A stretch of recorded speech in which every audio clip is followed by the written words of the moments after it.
Hello and welcome to Cloud9 Stories. I am so glad you are here tonight. Whatever the day asked of you, whatever you carried, whatever you pushed through, whatever is still unfinished and waiting for tomorrow, set it all down right now. This moment is yours, just yours. There is nothing left to do tonight except breathe and rest and listen. Let your body go soft. Let your shoulders fall. Let your hands open and rest beside you. Let your jaw unclench. Let the muscles around your eyes go loose. Take one slow breath in through your nose and let it all the way out. Good. One more. All the way in and all the way out. Feel your body grow heavier with each breath. That is exactly where you need to be right now. Tonight, I'm going to tell you a story about a tree. Not just any tree, the most unusual, most ancient, most loved, and most talked about tree in all of Africa. The Baobab. If you have never seen a baobab tree, picture this. A tree so wide that a group of 10 adults holding hands could barely reach around its trunk. A tree so old that some of them have been standing in the same spot for over 3,000 years. Older than most countries, older than most kingdoms, older than almost everything built by human hands.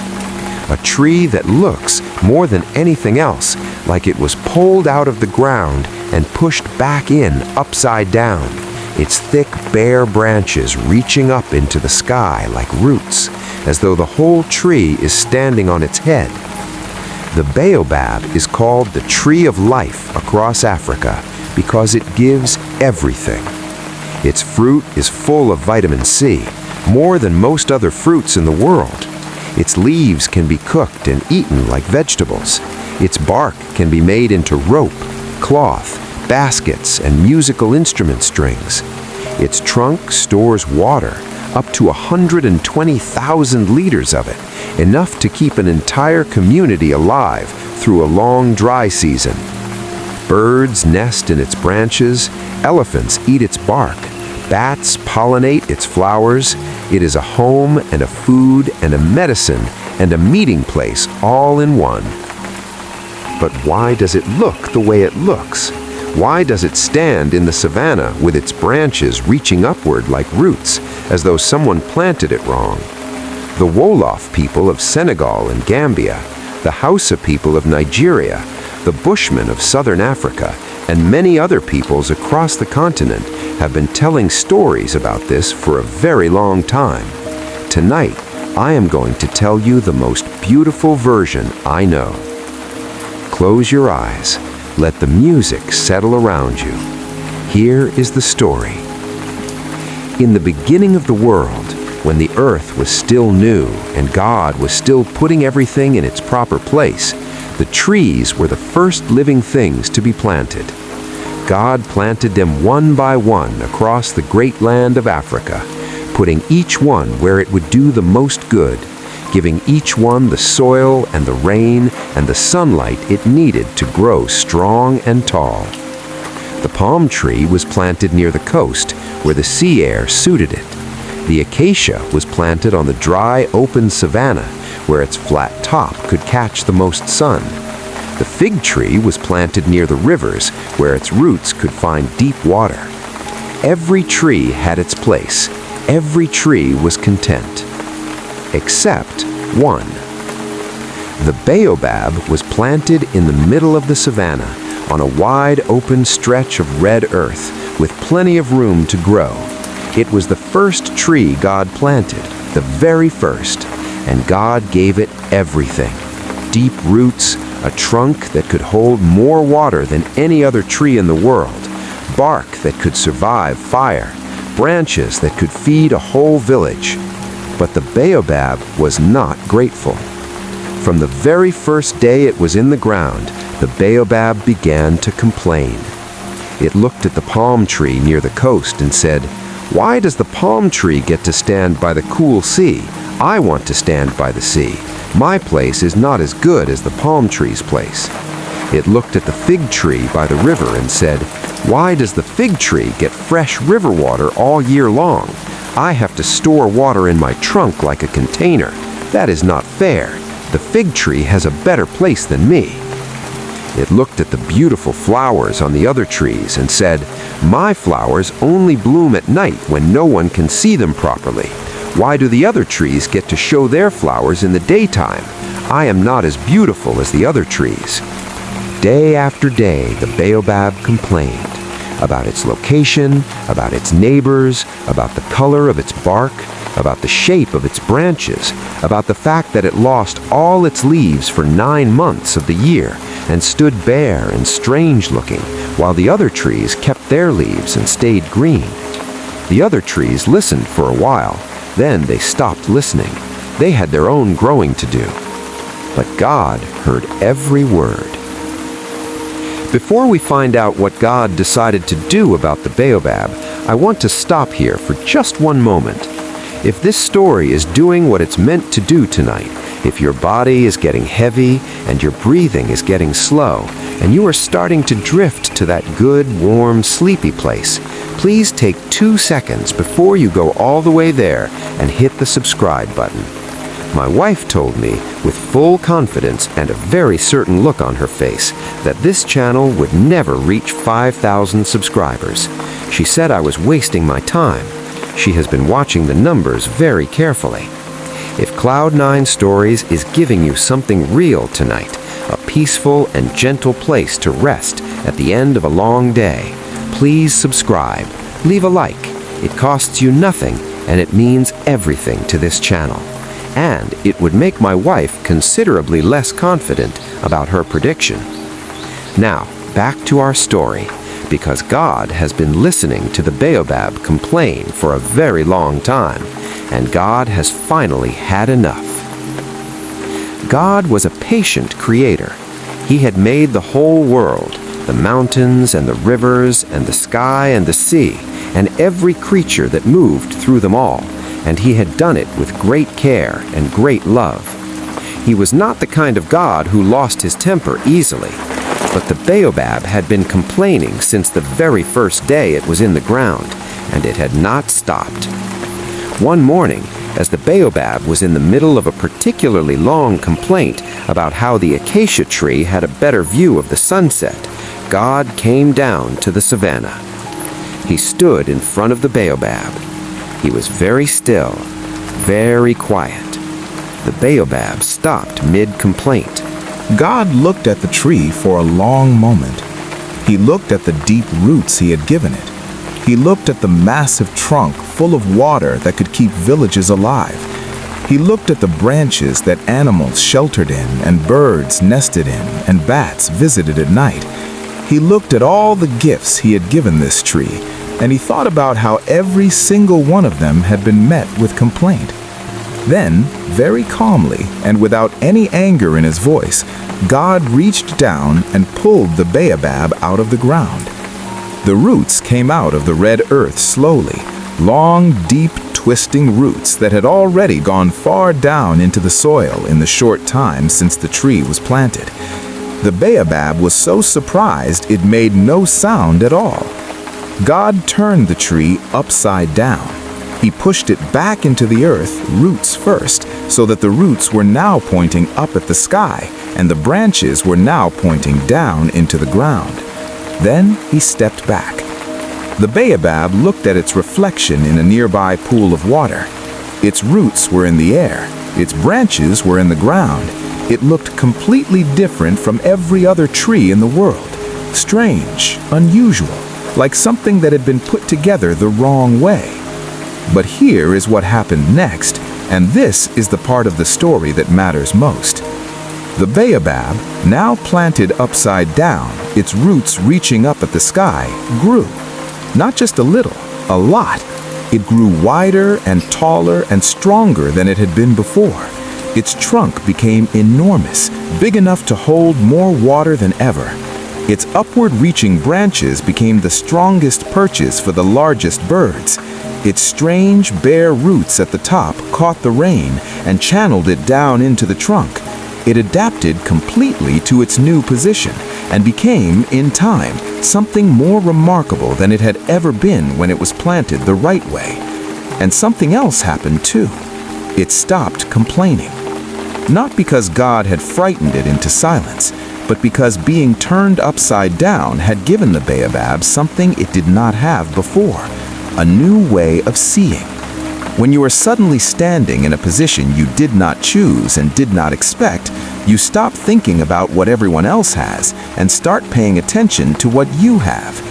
The baobab, now standing in its strange and unique position, began to notice all the things it could do that no other tree could do. Store more water than any other tree on earth, feed more animals, house more birds, survive the longest drought, stand through the hottest fire, outlive everything around it. It was not less than the other trees, it was different, and in that difference it was extraordinary. The baobab tree has been standing upside down ever since, and it has been giving ever since. The Wolof people of Senegal and Gambia, one of the largest groups of people in West Africa, living mostly along the coast and the Sahel, the dry region just south of the Sahara Desert, call the baobab guigi in their language, which means simply the tree, not a tree, the tree, as though out of all the trees in the world, this one deserves the simple, unqualified name more than any other. And looking at what the baobab gives, it is easy to understand why.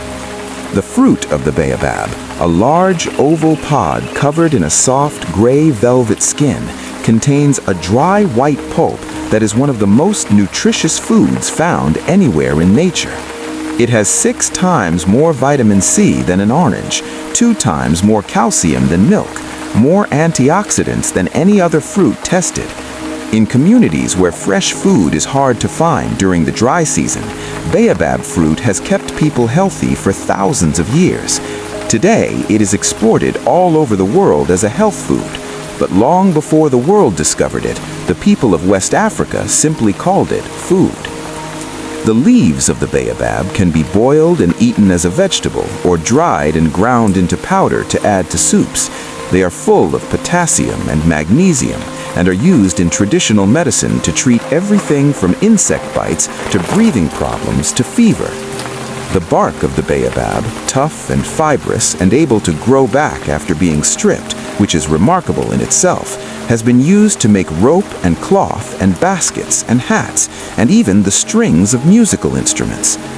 The hollow inside of an old baobab trunk has been used as a shelter, a storeroom, a well, and in at least one famous case in South Africa, a bar where people could sit inside the living tree and drink. For animals, the baobab is even more generous. Elephants tear off and eat the bark during dry seasons when other food is scarce. Baboons crack open the fruit pods and eat the seeds, which is why the baobab is sometimes called the monkey bread tree. Fruit bats come to the flowers at night, the same flowers that bloom only in the dark, and drink the nectar, pollinating the flowers as they go. Birds of every kind nest in the wide-spreading branches. Hornbills and eagles and sparrows and starlings all find homes in the same tree without any trouble. The trunk stores water, up to 120,000 liters of it, enough to fill a small swimming pool. In the long dry seasons of the African savannah, when rivers shrink and wells go low, and the red earth cracks and the grass turns to pale straw, the baobab is still there, still full, still giving. Elephants and people and all the animals in between come to the baobab in the dry season and find water in the dips and hollows of the bark where it has been collected and stored. The baobab does not just support life around it, it is the center of it. There is a saying that comes from many parts of Africa, told in many different languages. It says, "Wisdom is like a baobab tree. No one person can put their arms all the way around it." This saying is not just about the size of the tree, though a full-grown baobab can have a trunk so wide that 10 adults holding hands could barely circle it, it is about something else. It is saying that wisdom, real wisdom, the kind that comes from living long and watching carefully and giving without keeping score, is so large and so deep that no single person can hold all of it. You can stand next to it, you can put your hands on the bark and feel the warmth of it. You can eat its fruit and shelter in its shade and drink the water it has stored, but you cannot carry it home. You cannot own it. You can only receive what it gives and be grateful. The baobab learned this. It took being turned upside down. It took standing in a strange and unexpected position and learning to grow from there, but it learned. Across West Africa, the baobab is a meeting place. In villages from Senegal to Nigeria to Ghana and beyond, the largest baobab tree is the place where the community gathers, where elders sit and make decisions, where children learn, where stories are told at night, where markets are held and disputes are settled and celebrations happen. The tree does not just provide shade, it provides a center, a place that everyone agrees on, a place that has been there longer than anyone can remember and will be there long after everyone living now is gone. Some baobabs alive today were saplings, young small trees just starting to grow when the great empires of West Africa were at their height. The Ghana Empire, the Mali Empire, the Songhai Empire, all of them rose and fell and are now history, while the baobab kept growing.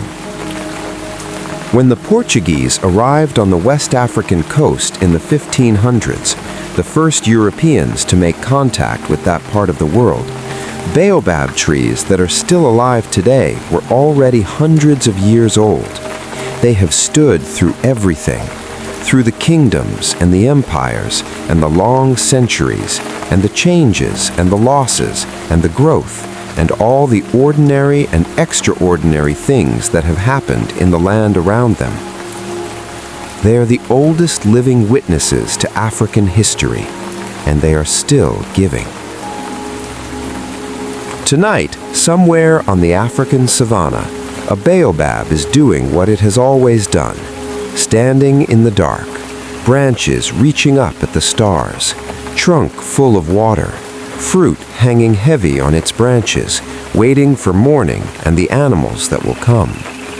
Bats visiting the flowers in the dark, drinking the nectar, carrying the pollen from one bloom to the next.